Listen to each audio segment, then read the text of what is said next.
Minggo magpasalamat gid ka sa Ginoo. Amen. Amen mga batan-on, salamat sa Ginoo. Gamit man sa Ginoo mga tao sa paghatag na may uwan-uwan or wala. Na nag-post manggod nga dili man kani ang uwan-uwan akong gipaabot. Ang uwan man nga literal.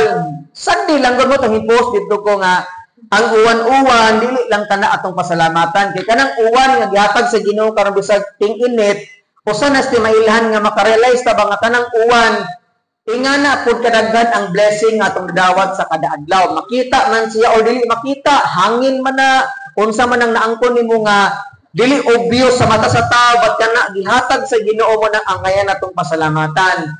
Kaya ang mga dili Kristohanon magpasalamat ra na sila og birthday, na ay kasal, sa may lain, ha? Bunyag or na ay blessing nga madawat, pasalamat sila or na ay balay nga bag-o.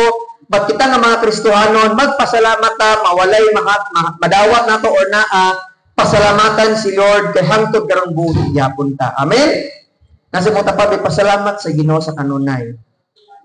Kay bisan sa Ginoo, bisan sa kaluwasan nga ang naangkon ta igsuon, grasya gining tanan sa Ginoo. Unsa man ning grasya gani?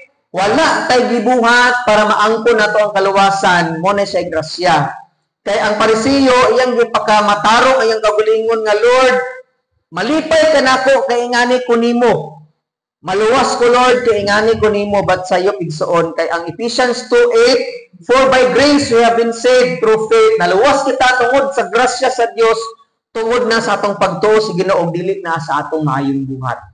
Useless ang atong maayong buhat tungod kay ang tanan grasya ra ginatanan sa Ginoo. Makabuhat na kaana tungod kay gigrasyahan ka sa Ginoo. Manang pasalamat ko sa Ginoo nga wala ko na pastor kun dili nakaangkon kog relasyon niya.